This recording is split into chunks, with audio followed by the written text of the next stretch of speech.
Delta Rainbow Television, Monday edition, is a breakfast magazine show that x-rays topical issues, the state of the nation. Me and you, my brother, need to talk to ourselves. What do we really want as a country in Nigeria? But if you are saying that democratic principles and norms must be totally observed, so why would elections not be free and fair? Viewpoint. A child that is supposed to be in school, is an offense for you to send that child to the market instead of sending the child to school. Even if you are the parent, you don't have the right, because the child has the right. Environment. If you don't take care of yours, it will not end with you. It will affect someone else. Unfortunately, those who have taken care of themselves will also be affected by your inefficiency. So it's supposed to be a collective duty. Sports and lots more. Morning Watch, Monday edition, a must-watch program that will make your day blissful. Join us for the interactive breakfast magazine show live from 7 a.m. to 9:30 a.m. every Monday on Delta Broadcasting Service, Warri, beaming signals of unity.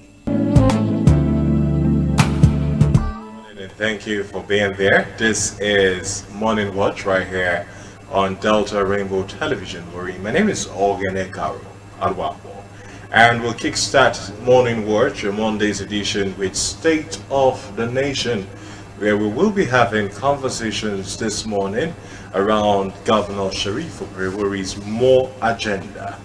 I'm not alone in the studio. I have with me the person of Comrade Oborevwori, who is a special assistant to the Delta State Governor on Students Affairs. And also with me in the studio is Engineer Oge Samson, who is the Sofade Contractors Forum Chairman, and also National President, Elites for Good Governance. Good morning, gentlemen. Good to have you right here on Morning Watch. Good morning. Thanks for having me. Good morning. All right, getting started very quickly. Let's take a look into the More Agenda of the Delta State Governor, with their meaningful development, determined to ensure that we embark on developmental initiatives and projects that have significance and purpose, right? And there being opportunities for all. I will run an open, transparent, and responsive government where there is shared prosperity, and everybody has a sense of belonging. And we equally have the RO that stands for reforms, realistic reforms. It says, in consolidating the work already done by the current administration and moving Delta forward. And this, as his government, shall implement realistic and impactful reforms. And the E standing for enhanced peace and security. Peace and security being the backbone for the right atmosphere for social and economic life. I'd like to begin with you this morning, Comrade Oborevwori. The Sheriff Oborevwori-led administration, which you are a part of, has been in office for almost 7 months now, if I'm not mistaken this morning. First off, let's get your view on the governor's administration as to how he has delivered the More Agenda generally, before we narrow it down to certain sectors, the likes of education, the likes of agriculture, the likes of peace and security, alongside infrastructure. Okay, thank you very much, and good morning, viewers. Thank you for bringing me on board for this your program. The question you ask, how His Excellency the Governor has been able to, execute the More Agenda, which he promised Deltan and on whose mandate he was elected by Deltans, how he has gone about it and how Deltans have felt, with the More Agenda. Without missing words, I'll say it's a very good start from His Excellency, the Governor of Delta State, with the way and manner he has started with the More Agenda. Now, I say that because if you are a good student of history, you will agree with me that the beginning of an event will tell you where that event will automatically lead you to. You know, the man came up with this laudable idea and said the more agenda. Initially, it was just people seeing it as more, but there is more to actually the more agenda. It talks about the meaningful development. Okay, it talks about, you know, the opportunity for all. And when you talk about the opportunity for all, it has to be in all aspects. If you are a Delta and you resident in Delta, you reside in Delta, and there are other things you do in Delta, there is an opportunity for you. Now, let us now take it, let's look at it critically from the aspect of, you know, providing leadership for the state. You know, His Excellency has been able to show to Delta that yes, he actually meant that word when he said that I am a bridge builder. You know, when you look at however you look at it, when a successive government administration transit to another administration, there are always topid ground in the political atmosphere. But if you look at the way and manner His Excellency has come on board, he has been able to manage the political dynamics of the state, and that which he has done has been able to create some level of stability in the state in terms of peace that we enjoyed in that state. Now, you agree with me too that in terms of his programs, his policies and program, he did not waste time before he gave us what his key performance index were going to be. Even before he brought in his cabinet members, if you are a good follower of how government activities work, you agree with me that his key performance index were already set. You see a man that came into office, within his first 90 days in office, the key performance indicators were already there. He was already telling you that this is the direction I'm going to go. You saw him even inspecting star projects that were ongoing before even he brought in his cabinet. You saw him making policy statements that has to do with citizens' welfare. Vis-a-vis, you saw how he handled the backlog of arrears on civil servants in the state that was creating some, you know, unstable ease within the policy of the state, within the citizen. You saw how he handled that. How did he do it? You know, you see, some persons will not give that to him as kudos. But let me tell you why that is important. You know, the money actually runs in billions. But he knew that as a government, he will not be able to take this junk for once. What did he do? He faced it. And today, that is history. Those persons, those people, they are happy. Those retirees, they are happy. Even the people that maybe they have claims, and maybe by virtue of maybe the release was delayed, they passed. Their next of skin also had the opportunity to benefit. So what I'm saying is that looking at his policies, looking at his programs, now looking at how he tends to develop the state, the key indicators have shown that yes, this is a man that wants to go in the right trajectory. You also agree with me that if you look at, you have said, let us just assess it generally, but if we delve into the educational sector, I'll be able to tell you the way and manner in which His Excellency has been able to... Because you're serving in that sector to some extent right there. But we'll get there. Just before we get there, let's get the view of a comrade, engineer, I'm dashing you comrade again this morning, Engineer Oge, on the performance of this administration thus far in line with delivering their more agenda. Yeah, first and foremost, I would like to appreciate the time to be here today. But I'd like to say that this is the first government in history where they keep to their words. When other governors come, they say everything. When they come in, the story is different. But ever since he emerged, he makes sure that everything he promised is working on it. I said something the other time I came, when I was invited here.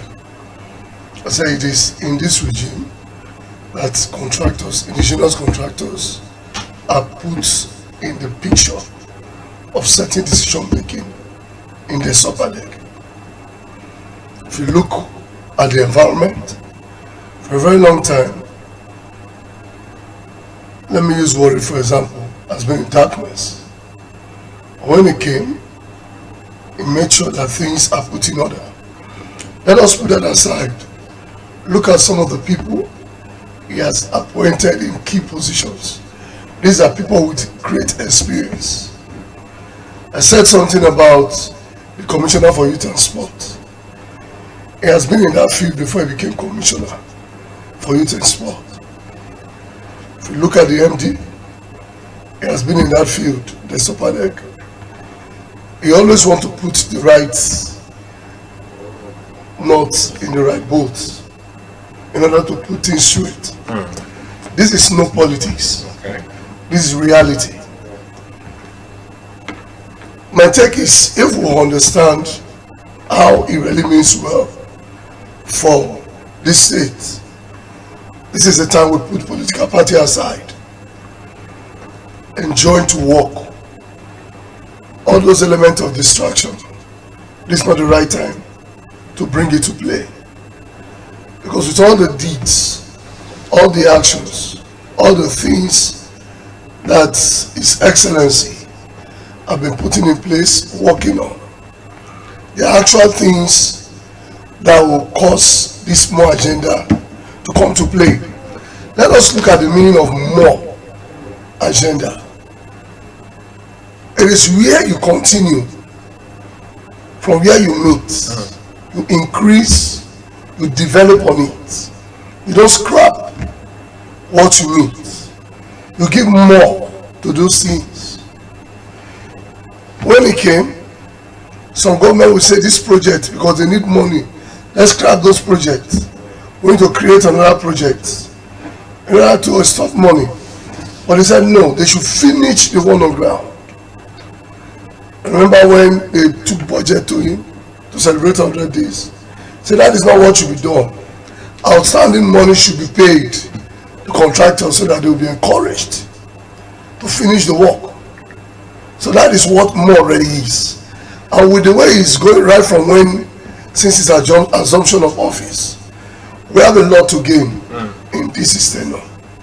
That's just what I have to say for now. Okay, I'll come back now to Comrade Oborevwori, and let's go into the education sector in Delta State. How has this administration helped to improve that sector in any way, and the steps they've taken thus far and the steps they plan to take? Let us know some of this. Okay, thank you very much. You see, if you look at the more agenda of His Excellency, when you talked about meaningful development, within the meaningful development, you have certain key factors. You have the economic reform, you have the human capital development, that is a comprising of the health reforms and the educational policies and all that.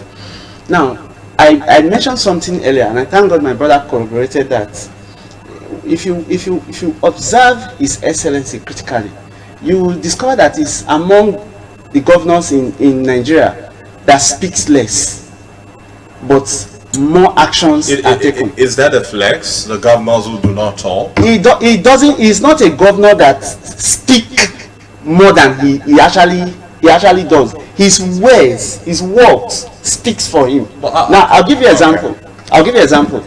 You see, when His Excellency came on board, within his 100 days in office, if you look at our educational institutions, vis-a-vis the universities we have in the state, okay, you see the man will keep telling you, I will advance Delta State.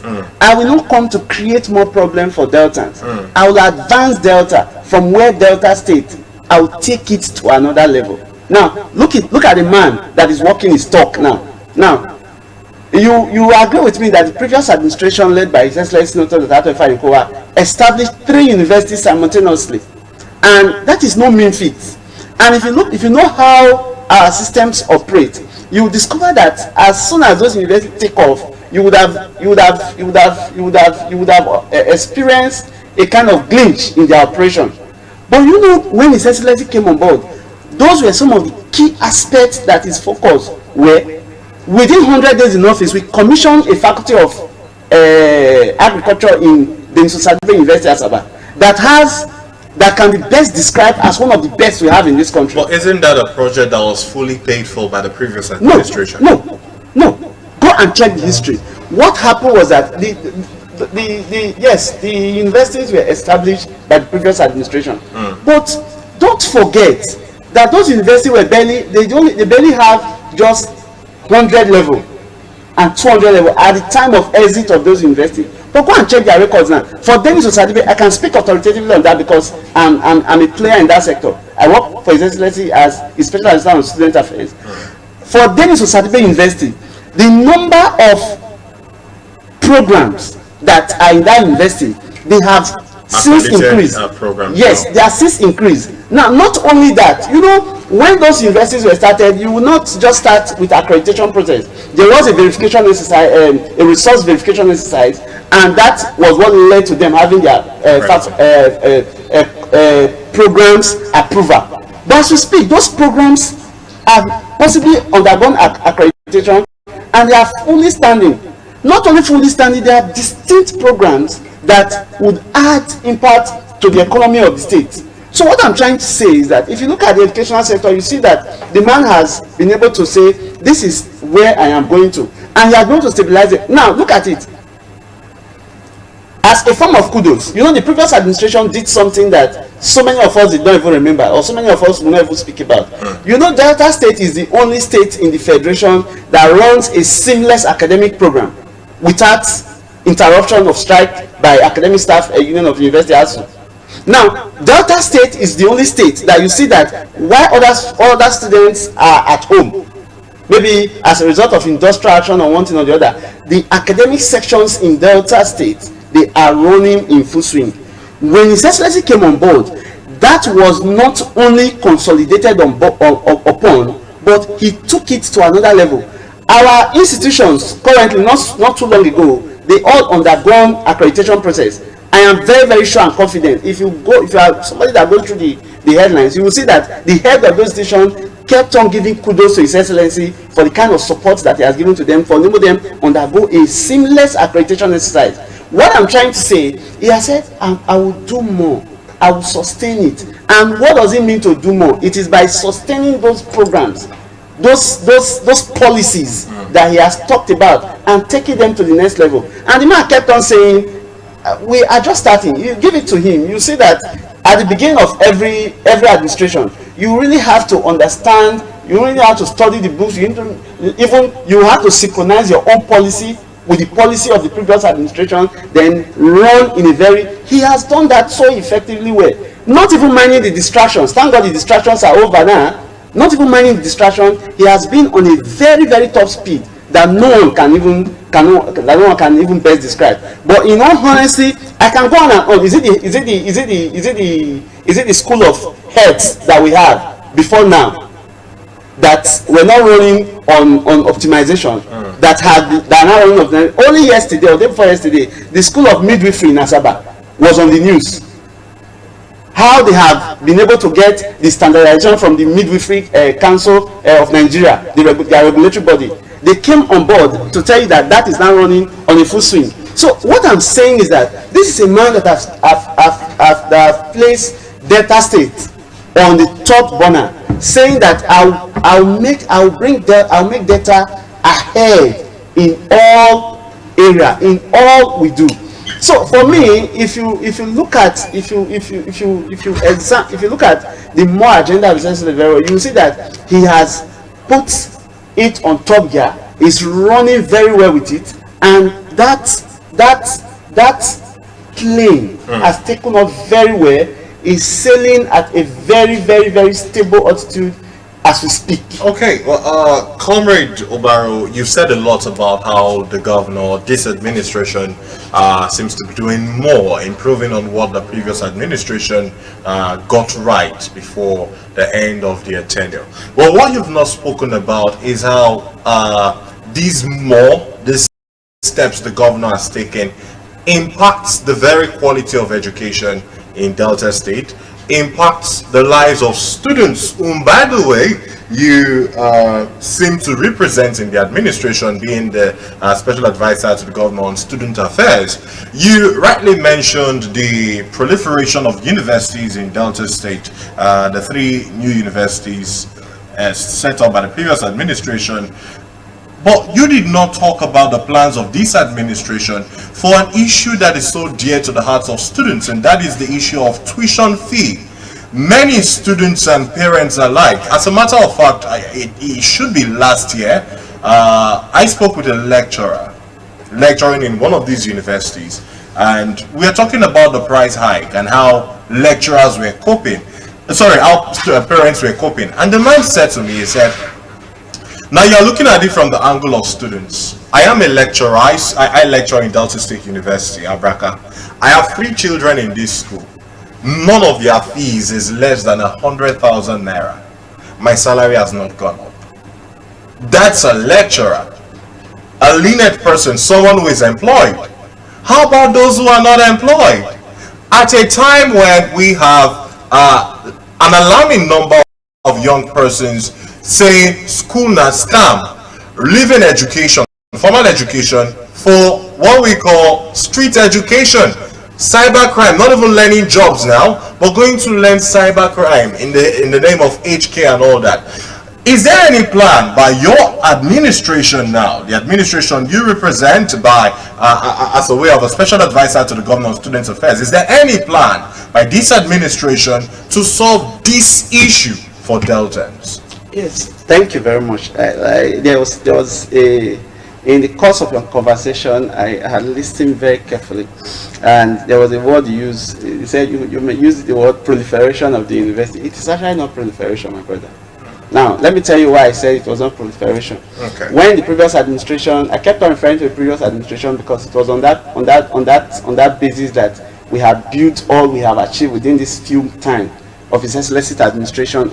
When the previous administration established the universities, what were the ground? The ground was on access. That Deltans, the number of people that want to gain admission for university education is always not commensurate with what we have. It's not serving us right. But my brother, if you are really fair enough, if you do your objective journalism very well, you will agree with me that if you go to those universities, you will see those universities, you will see the reason why they are set up. And again, I also want to say something here. You talk about quality. You talk about quality. Now, I want you to understand something. When you talk about the quality of education, the quality of your education is as a result of the resources that you have. Now, you mentioned the quality of education that is turned out. Now, whatever input that His Excellency is making in the educational sector, you see it reflects on the output that the universities turn out. I just told you something that there is nothing you can, if you can take everything from Delta, you cannot take away the stability that we have had in our curriculum and the running of our institutions. You can't take that away. And now what does that bring to the table? It brings to the table the fact that students that gain admission into the university, they will be lectured when they are supposed to be lectured. They will take their tests when they are supposed to take their tests. They will take their examination when they are supposed to take their examination, and appropriately assessed according to their curriculum. And I believe that those curriculums are maintained as well.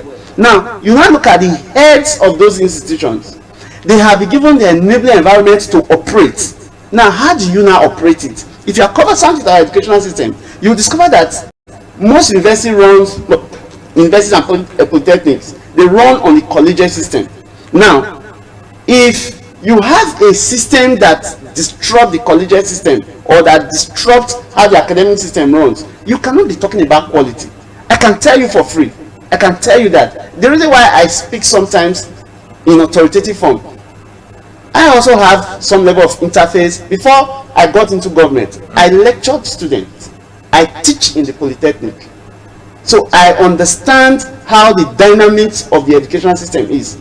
Our problems at the educational level is not restricted to just the state. In fact, we must give kudos to the states. You mentioned something about the issue of school fees, which I really do not want to go into. You know, sometimes as citizens, you want to go there. Now, when I say I wouldn't want to go into, I don't want to be categorical. But if you want me to go in that direction, I'll tell you, look at the analysis very well. Run your analysis very well. I'm a product of the Federal University of Petroleum Resources, Efron. I have my first degrees and master's degree from that university. Okay? I'm currently running a PhD in Delta State University, Abraka.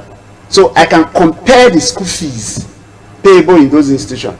I'm not giving you any justification, but maybe you run it on it. But again, are you saying that this administration has no plan whatsoever to look into the issue of school fees that some students have complained is unaffordable, and that has gotten many students in Delta State universities dropping out outrightly. Okay, you use the word dropping out outrightly. Now let me tell you, it's not empirical. It's not factual. It's not factual. No, it's not factual. Are you in tune with the students in some of these schools? Very well. Okay, now and you've not gotten reports of students now listen, that are dropping out. Let me tell you something. When I say it's not empirical, it's not factual, you have not been able to tie the statistics to the numbers. Oh. Now look at it. Again, there's something that you also did not say. When the issue of this school fees thing actually came up, don't forget, it didn't start with this administration. Of course it didn't. And what has His Excellency done? What has His Excellency the Governor, Right Honorable Sheriff Oborevwori, what has he done to cushion that effect? And in fact, if you take a look at it, you see, Delta states do not exist in isolation in the country.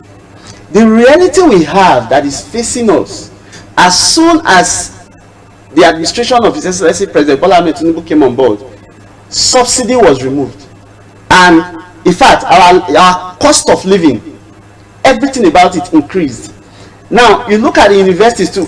I use a word at the initial stage. I'm not going to justify anything that has to do with either the increase or another, but I'm just trying to give you some basis for you to understand that we have a government that is responsive. We have a government that responds to yearning of citizens. We have a government that listens.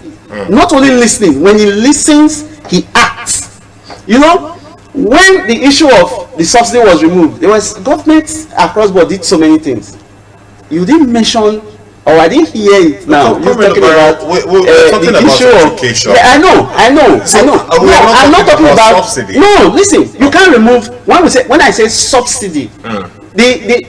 In fact, what actually led to our cost of living or living standard increase? If you understand the economy, how it works, you will discover that in fact it was just the cost of one commodity that subsidy was removed on. Transportation, everything now increased. Truly. Yes. Now what I'm saying, that did not even lead to any increase by this administration. What His Excellency even did was that because of this, I know it is going to affect enrollment, and he came up with a policy, and he said, across our universities, whether you are a Deltan or not, there is a slash in the fees, one of the major fees paid by students, and that's the acceptance fees. Acceptance fee, slash in acceptance fee. And now look at it. He didn't even give any approval that disrupt the runnings of the institutions as well. You will agree with me that there was no issue that has to do with increase in fees with this current administration. No, there is not. No, I think Comrade Obaro, you just might be getting me wrongly, and I think it's at this point it's necessary that I clarify. First off, when I said that I talked about the proliferation of universities and you say it's not proliferation, you got me confused because I had to go check my dictionary again. What's the meaning of the word? It's just creating more. That's the meaning of the word. So yes, I'm correct when I say proliferation of universities. It created more universities. Some persons might use a different term, saying, oh, he upgraded some existing colleges of education and polytechnics within the state. But at the end of the day, it is in creating more institutions of learning. But that aside, really, let's look at the issue of school fees. High cost of tuition right now, which I mentioned. You did not outrightly answer that question. You talked about how it is not the fault of this administration. First off, the hike did not happen in this administration, which is very correct, is very true. This is not a witch hunt on the administration. It is me trying to help Deltans understand the plan of this administration for Deltans, right? We all agree it started with the previous administration, and then the current economic hardship has seen caused by the fuel subsidy removal is nationwide. However, it is a problem for Deltans. The governor is a governor for Deltans. If our students are dropping out, I mentioned that outrightly because I know a number of students, Delta State University in quote, who had to drop out because they could no longer afford to pay school fees. Every time my younger one will call me and tell me, or we'll have these conversations, and will tell me about how they keep donating money for people to complete their fees and all that. When you mention how you did your first degree at the Federal University of Petroleum Resources, maybe you do not understand where some of us are seeing it from. I studied in Delta State University, Abraka. And for the 4 years I studied or schooled in Abraka, my cumulative school fees was not up to 100,000 naira. For 4 years. Right? And barely few years after, people are having to pay more than that for courses that are not professional courses even. At a time like this, the question is there any plan by your administration to reduce this burden on Deltans, to help Deltans get an education in Delta State at a time when the faith and hope in education is dropping drastically? Okay, as a government, there are always plans, and His Excellency, like I told you, I was the one that even talked about the human capital development and human resources component of the meaningful development. If you have that document. Now, I also gave you some level of comparison. The reason for that comparison is to tell you that, look, this is the reality of our time. I'm not comparing my time of schooling to the present day, because if I'm doing that, I will not be realistic. Maybe during the time that I was schooling, the price of dollar to a naira was still below 200 naira. But today we are talking about almost about 1,000 plus and all that. So the reality would definitely be different. Now, to say what is the government policy on education, as to say, you see, education has components that makes it that drives it. You see, I speak conveniently about the higher institution level because it's a field that I've played, you know, right from my days in the university and even up to now. Okay, I said if you look at it, there is what we call access, which is basic. You see, one of the things that is even trending, that is even a bit topic in our society today, is the issue of out of school children. Now, I am saying for access to education, particularly higher education, we have the top notch in it. Now, you are talking about the issue of the fees, and I told you, look at the issues of the fees. Look at it critically. Juxtapose it with what is obtainable around other states that do not also live in isolation, like Delta State. Juxtapose it with institutions that are owned by the federal government, that are not also in isolation with Delta State. Then by the time you do that, you begin to see that the trend that has to do with the cost of education. You see, sometimes the reality is, even when you are in a society and you see it staring at you, by the special grace of God, I happen to be a first child of a family. I have so many younger ones. The depth you talked about, I have my words there that I take responsibility for. So I know what it takes. I know the educational system there. I know the cost. I actually know the cost, not even because I work for His Excellency as Special Assistant on Student Affairs, but I know the cost. Yeah, because I feel I know what it takes, the cost of education there. But I told you something. There are components in our educational system, and that component, you actually know that what we call school fees, which is a conversation I'm trying to avoid going into. What we call school fees. If you look at all the components payable in our state-owned institution, I'm also correct if I add the federal to it, you won't see any component they call school fees. What they have there is what they call charges. And for me, some of the critical things, and that's part of our engagement, even with the higher institution, is if you say what our students are paying for is called service charge. When you say service charge, for example, if a university is providing internet services to students, that's a service charge. Yes. They could tell you for a semester or for a section you are paying 10,000 naira, for example, for internet service. I'm just saying for example. Now, one of our engagement is, if you are saying students are paying 10,000 for a service charge, for example, what we are saying, for the opportunity for all our students, provide that services for the students. If you are saying, for example, students are paying 2,000 naira for their student identity card that will give them security whenever they are working in the university community, what we are saying is that take note, that doesn't come to government.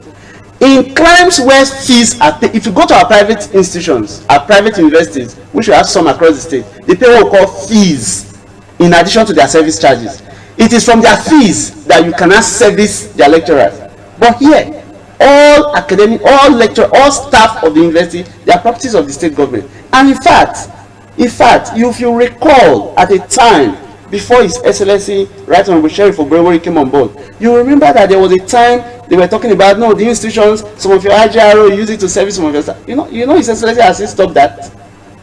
So when I say the man is somebody that is responsive to the yearning, I am very, very sure, I cannot be categorical about it. His Excellency, before he became governor, he was a speaker. Even when the issue of the fees came on board, you could watch his views on them. You could see how he thought. When the reality stares at you, it's just as if, my brother, you agree with me that the cost, even your cost of living in your own house, has since doubled. So the point is, I'm looking at it from that angle. My younger sister was talking to me when she was to resume this academic session.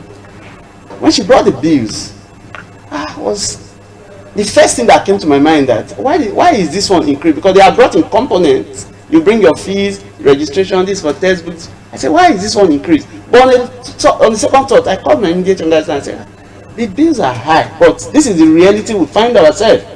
Because if you are very conversant, not only in those areas, for the cost of transportation, what you even spend 100 naira for, as of today, you'll be using 250. So these things have increased. What we do, or what I know that His Excellency is determined in doing, is that is managing the system appropriately to ensure that you will not bring unnecessary burden on Deltans via even their children. No, he will not take that. So in essence, it is a government that sees the reality. I am very, very sure, if you take statistics, as soon as the issue of this, I keep referring to the subsidy, was removed, you saw what happened with our federal institutions. All their service charges, otherwise what we call fees in this country, they were reviewed. But I ask you the question, how did we review? Was there a review in the state institution owned by Delta State? That is because you have a man who is responsive, who understands that, there is a palpable complaint in the midst of the populace. There is a need for me to address it. And for him to able to come up with a policy to say, I'm reducing a slack in this acceptance fee without compulsion, it tells you a lot about him. And only last week, he approved bursary payment for all Delta State students. I was going to say, how would you talk about bursary payment? He approved payment for Delta State. So by first he said that the payment will commence in first week of February. I know His Excellency is a man of his words. He doesn't say a word without taking action. So I'm very, very sure within first week and second week, Delta State students will be smiling to the bank. It doesn't only students school in Delta State, it's nationwide. As much as you register for the 2023 budget, you'll be smiling to the bank, courtesy of the Delta State government. And we are happy and we are grateful to His Excellency for that kind of approval that he has granted to students of Delta State origin that are schooling across Nigeria. Okay. We are grateful to him. All right, Comrade Oborevwori, I think one thing you said that I quite agree with is the need for this administration, which you serve in, to look into some of the services charged by these institutions that make up the tuition and ensure that these services are provided for the students. We've seen breakdowns of tuition fees where you see things like ID card. They were giving one ID card in 100 level, they don't get another one again, right? 100 level, they have ID card. So on the tuition, 200 level ID card on the tuition, 300 level ID card. And it's never provided. You see lab coats being paid for, but then they still need to go and buy lab coats. All of these are issues that needs to be addressed, and I hope your administration delves in that direction and sees that these things are done. But away from that, let me go now to Engineer Oge.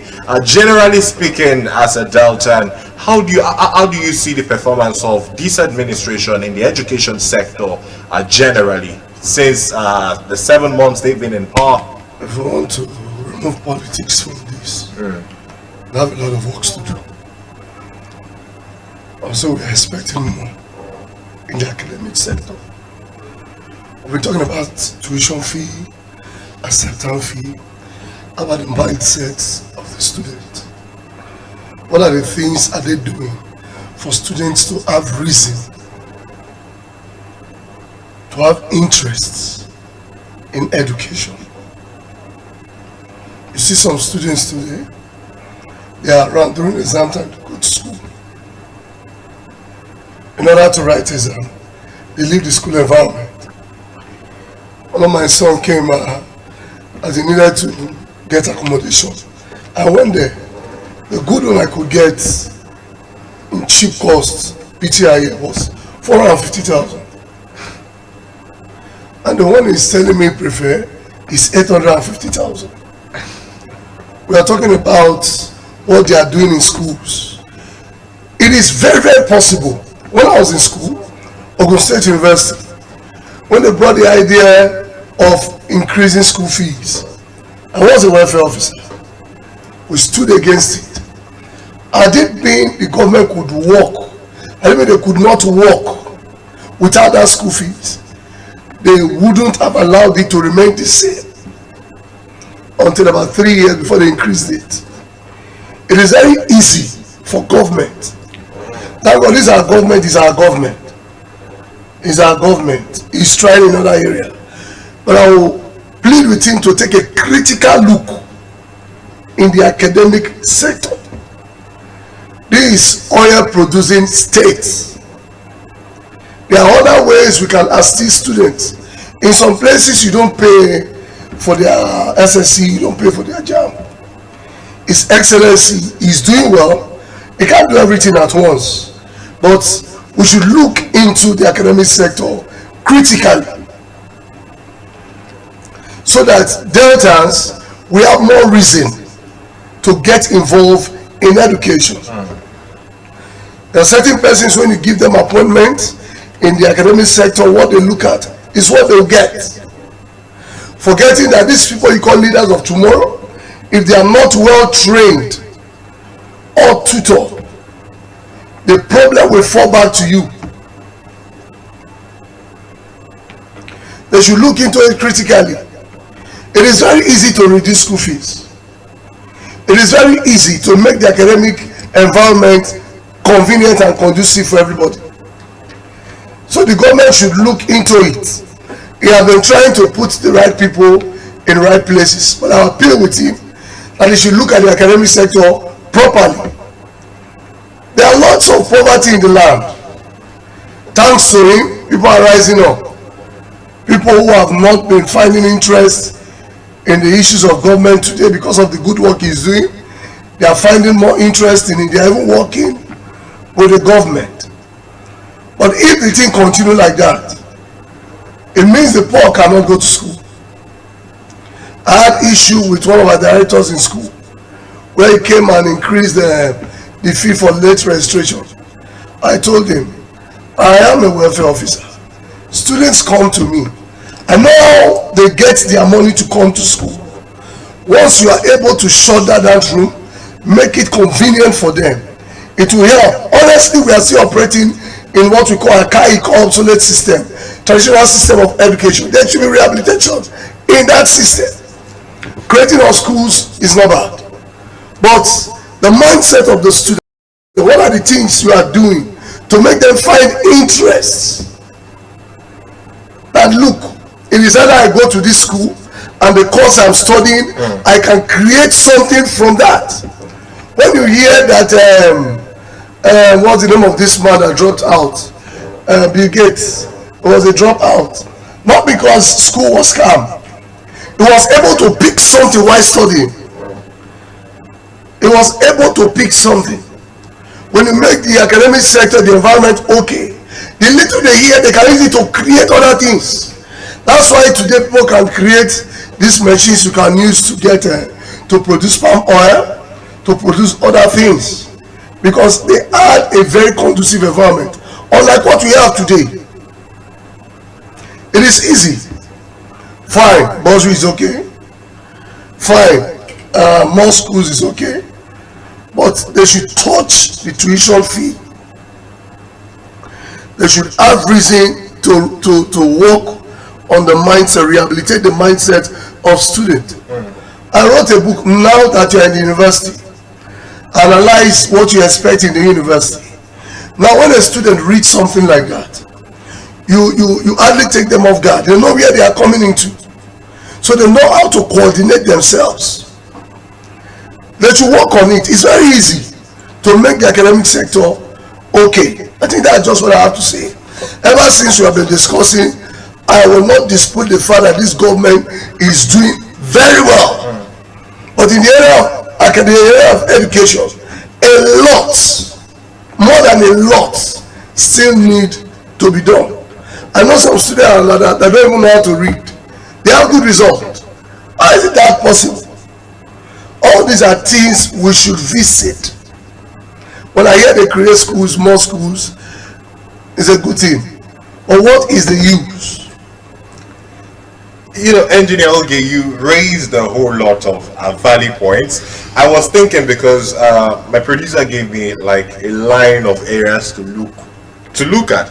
But I'm looking at the time, and I was thinking we were going to move away from education. But as it is, we'll sleep here. We'll stay here today, this morning. Thankfully, we have the SA to the governor on student affairs with us. So we'll sleep here. When he goes back, he will tell the governor what we said this morning right here on Delta Rainbow Television. You mentioned something aside the lack of interest in education. You mentioned the high cost of living in school environments. You talked about your son wanting to go into school, and then you are seeing house rent for 400,000, 800,000 and all that. Let's come back now to Comrade Obaro. Is there any plan? Are these issues boiling in the hearts of the administration? Is the administration looking to do anything to try and make education conducive? Because while the administration might be looking at it and say, okay, this inflation, this is what's obtainable everywhere in Nigeria, this is what that is doing. We have a situation where people go to schools, even students who really want to go to school and study. They go to schools, they stay in university environments, and they get influenced.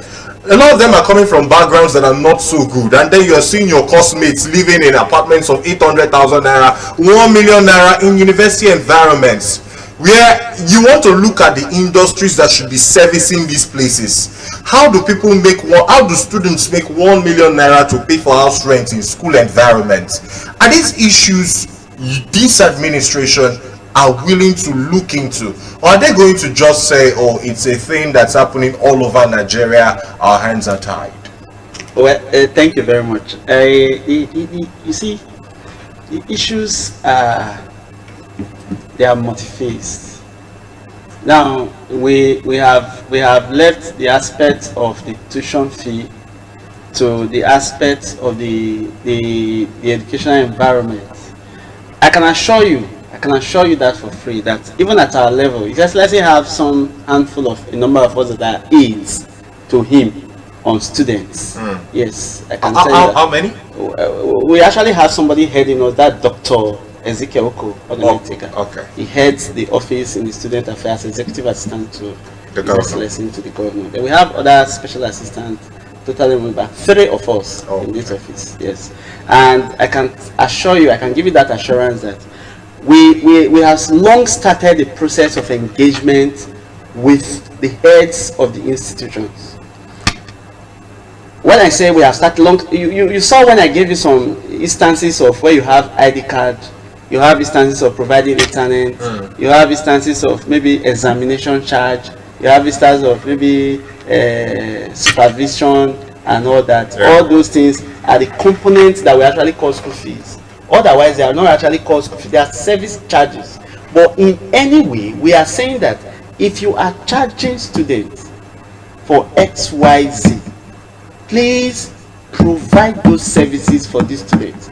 You mentioned something, maybe it would have been your experience, where you have ID cards in 100 level, ID card in 200 level, ID card in 300 level, and at the end of the day, 100 level, you have the ID card serves you throughout till you get to your final year.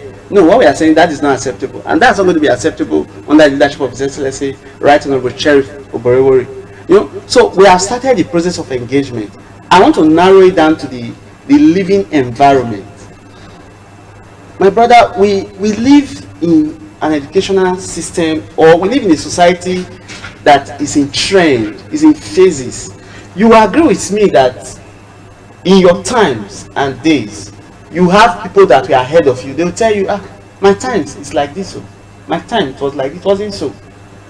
Then you now revert back to your own time and know the things that were trending while you were there.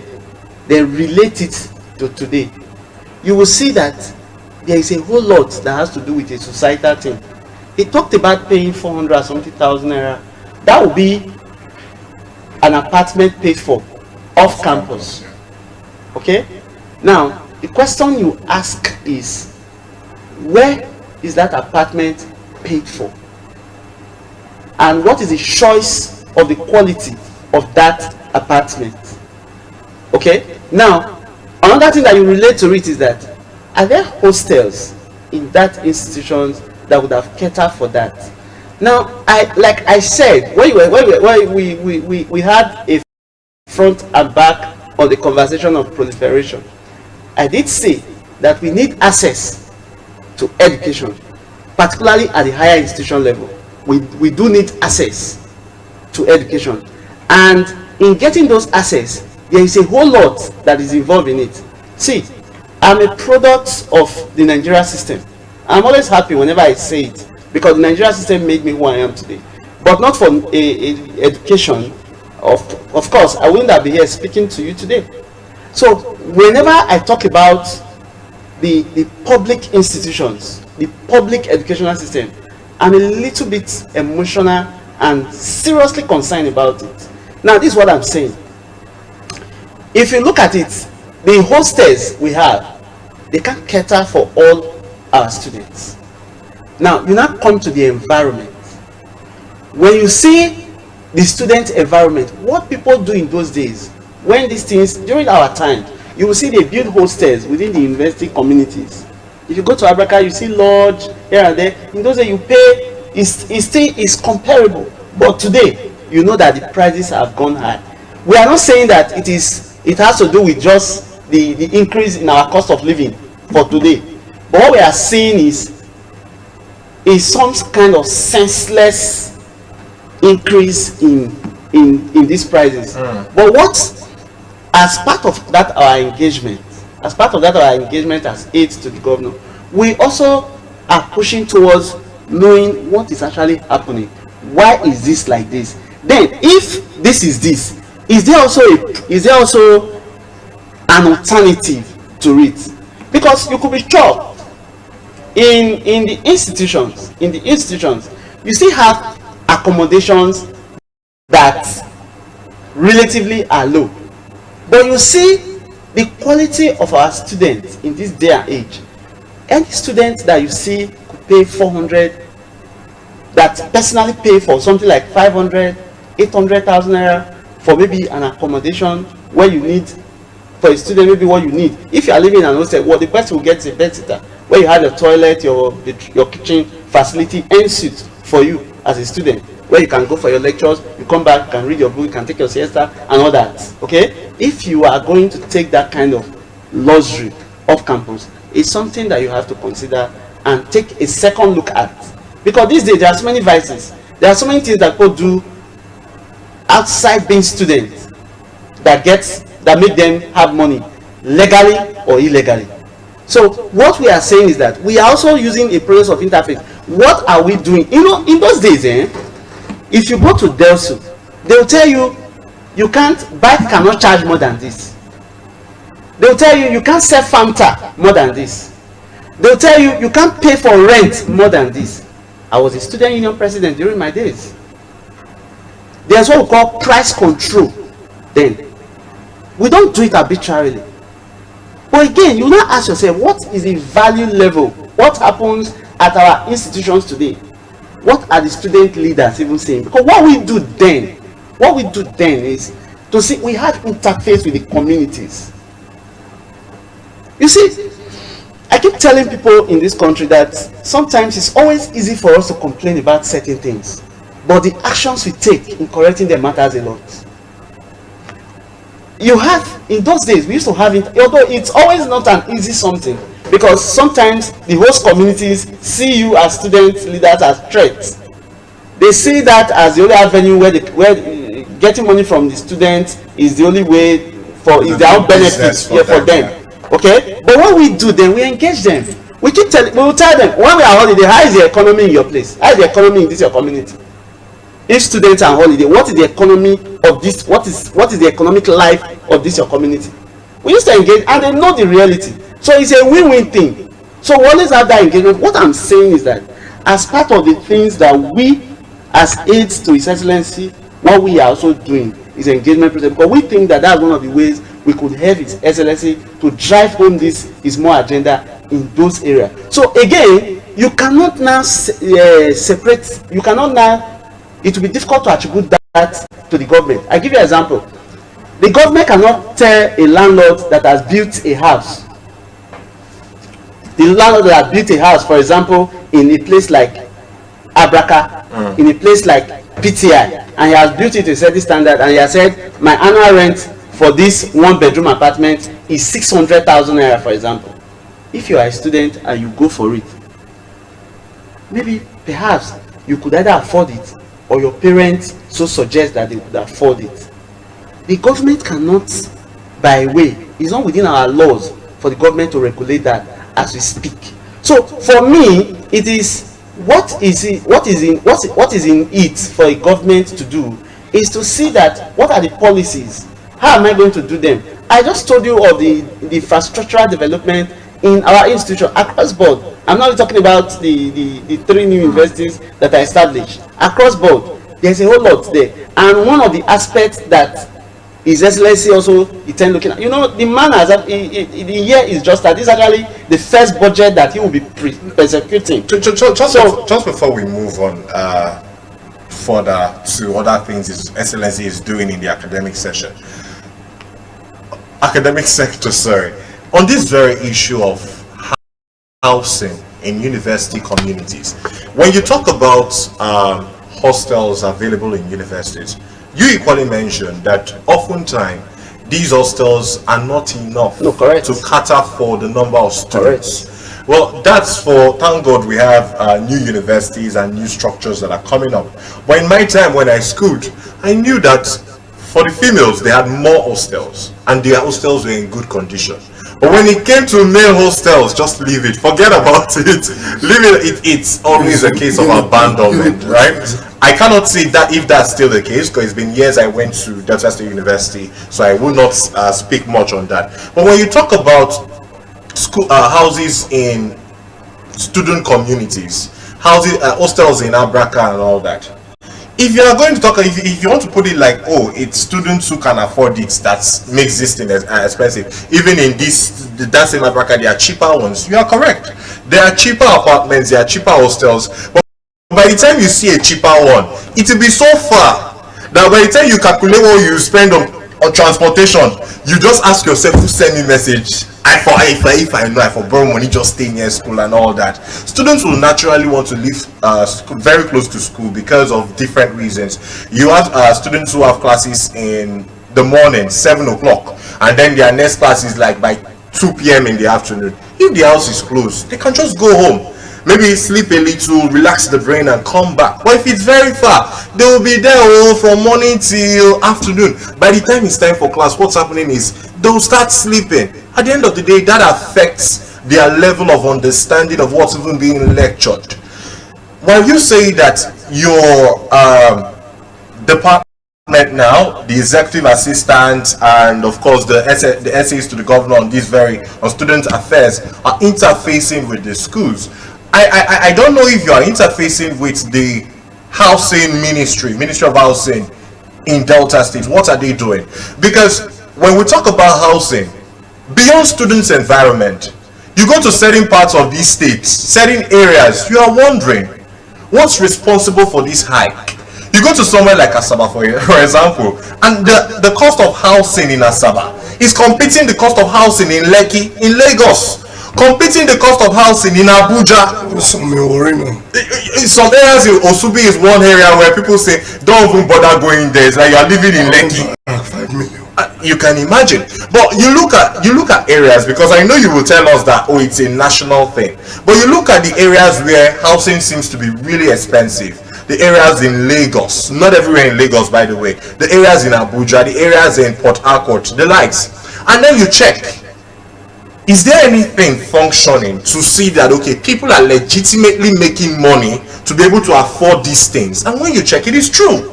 But when you come back home to our beloved Delta State and you look into these areas where the cost of housing is really, really exorbitant, you begin to wonder, where are the industries? Where are the companies? In Asaba, for example, what is the economy in Asaba that is sponsoring that lifestyle where a typical 2-bedroom apartment will go for a minimum of 800,000 naira? 2 million. No, in some areas, infant Jesus. A friend of mine is looking for. And is yet to get one. Yes. 2 million. What is the economy that is backing that? In view of these things, really, don't you think it's high time the administration looks with the Ministry of Housing and see how they can create laws for price control, which you mentioned earlier, for the welfare of all Deltans at the end of the day? She is our more agenda. Yeah, I would say that these things are societal problems, but I strongly believe that some of them are human in nature. Human in nature in the sense that even in the Warri you talked about, you still have accommodations that are relatively still okay within our cosmopolitan areas. You understand? While you have some that they are just truncated to the high top. So that is the aspect. That's what I mean by some of them are human nature, human induced. Yes, human induced and all that.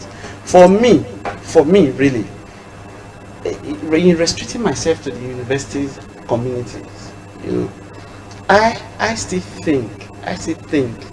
feel strongly that the heads of our institution, those people that head our institution, they have a whole lot to do in terms of the living condition of their students, the community, the host communities of those institutions, and how they interface with them. It is doable, and that is actually the direction that we are going into. You see, what government does is to provide you the enabling environment. Government will ensure that there is security of lives and property. Government will ensure that there is what we call social welfare for citizens, and you do your business seamlessly. Whatever you do that add value to you, then government will try to subsidize as much as it could. Now, when these things are there, you see that as a citizen, you now thrive on your own. I'll give you another example again. You say if the security of lives and properties, okay, of a particular host community to an institution is guaranteed, okay, which means there will be, of course, the student life on its own brings economy to a place because they will buy. Sometimes the community will sell to them and they will buy, and there is exchange, you know. So the point I am making really is there could be a whole lot that could be gotten from it. Now, it is not just enough for people to just see it as it's a university community, so people must pay. Yes, it's a university community, people must pay. But I believe strongly in regulation. It can be regulated. It can be regulated. The unfortunate thing for us is that it's not, I have said it before, it's not within our laws as it is today. But isn't that why we have lawmakers who can review the constitution maybe you for the welfare of the citizens? Yes, maybe you may have to look at the possibility of engaging the legislature in this direction. Because I remember at a time, even in Lagos, this issue was raising its ugly head. I know there was a time, I do not know how that piece of legislature, I don't know how it survived. I can remember it was during the time of either Raji Fashola as a governor of Lagos State that they were looking at a law to legislate on how accommodations could be gotten and the highest you can pay for accommodation. It's not within our laws. Government also operates within the ambit of the laws of the land. If you take certain action now, it will be seen as arbitrarily. So what we do in that situation is a kind of regulation. When even the regulation sometimes you regulate them by law. Because like I just told you now, if a man builds a house in a place, for example, PTI, opposite PTI where you have the estate, for example, and the man chooses to say that the cost of this my rent is 700,000. You cannot go and, as it is with our laws in this country, you cannot go. When you're making a very fair case for the government, what you are missing is the part where if tomorrow the government wants to do anything that is not within the ambit of the law, they know how to influence the House of Assembly, the National Assembly, to make sure that comes on board as a law. So why is the government not looking in that direction for issues like this? Could it not be affecting them, and that might just be one of the reasons why, it's not our law, we cannot do that? No. It is not to look. It's not to say that the government is not doing something in that area. No. Look, if for example, if you have an institution, why do students even go out of the campus to stay? It's because we don't have the required facility. The best thing for a student is to be resident. I enjoy residency all through my stay in the university. Because there was a new university then. So I enjoyed residency. I was a campus student, fully campus student. So students, when they have the enabling environment, they would prefer to live inside campus. It's because the facilities are not there as much as expected. That's why they go out. So if government is citing hostels, he just mentioned it was you that said in the course of this conversation that if you go to Abraka, that you still have a whole lot of hostel space for female. It's almost like that almost everywhere. I don't know how we happen to do the population. Waiting man. Yeah, I don't know how that population come about. But if you go to schools, you'll see that even female hostels are better equipped, better maintained compared to the male hostel. Even in female hostel, you will see some level of vacancy in some places.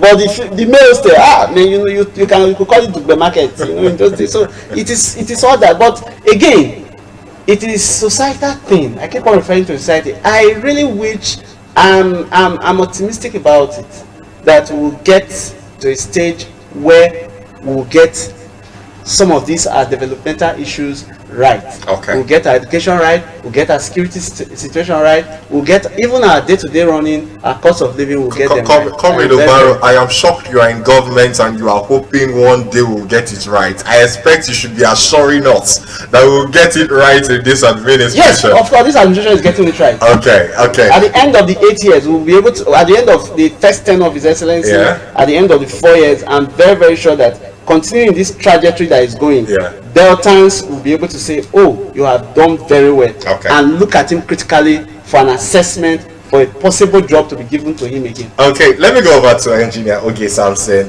because we're about to round up. What will be your final words for this administration, for Deltans, especially with regards to education, which we talked about a whole lot this morning? Before I say anything, let me just digress a little concerning this accommodation issue. Every community have their heads. There is no way you meet the head, you keep them raising in order to make the environment convenient for students, that they will not see reason to call the people, the landlord, to regulate the price to a better cost. It is easy to handle. Saying individual differences, I don't think we should just dwell on that. When you have a problem, you look for a way to solve it. You don't say if there is no law, there are rooms to create laws. That's why you see Lagos State, their law, some of their laws are not here. Some of the ones we have here, They don't have. they don't have. Because the law is to make sure that you have the balance in things. Then two, if I'm rounding up, I want to beg the government to create a program. I said I did that in the Kowa regime. They use it to open office.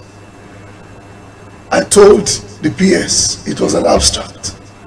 You don't just hijack a program. They should give reason, give room to employ contractors or new hands, organizations that can assist in our academic development. That program, I tagged it the top of enlightenment, where we are trying to bring students back to the real purpose of education. Okay. It's highly entertaining and highly educative. We should bring in new things. The whole system of we are trying to bring new course to the place, new discipline. They should bring new things to academic sector, so that our students, we have reasons to go to school. Those days when we read, we don't read because we want to be the first. We read because we want to gain stand. We want to be more than people. Thank you so much, in the class. Okay. We've exceeded our time for the show this morning, but hopefully we get to engage more stakeholders in this administration as to their plans for the various sectors aside education. Maybe we can have the Commissioner for Housing come talk to us about the plan of this administration for the housing sector, and maybe the head of the housing committee in the State House of Assembly. But right now, thank you so much for joining us today, Comrade Obaro Egagifo and Engineer Oge Samson.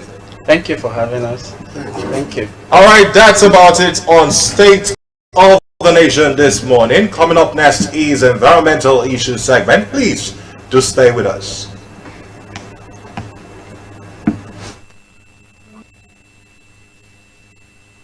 Watch on Delta Rainbow Television, Monday edition is a breakfast magazine show that x-rays topical issues, the state of the nation. Me and you, my brother, need to talk to ourselves. What do we really want as a country in Nigeria? But if you are saying that democratic principles and norms must be totally observed, so why would elections not be free and fair? Viewpoints. A child that is supposed to be in school, is an offense for you to send that child to the market instead of sending the child to school. Even if you are the parent, you don't have the right, because the child has the right. Environment. If you don't take care of yours, it will not end with you. It will affect someone else. Unfortunately, those who have taken care of themselves will also be affected by your inefficiency. So it's supposed to be a collective duty. Sports and lots more. Morning Watch, Monday edition, a must-watch program that will make your day blissful. Join us for the interactive breakfast magazine show live from 7 a.m. to 9:30 a.m. every Monday on Delta Broadcasting Service, Warri, beaming signals of unity.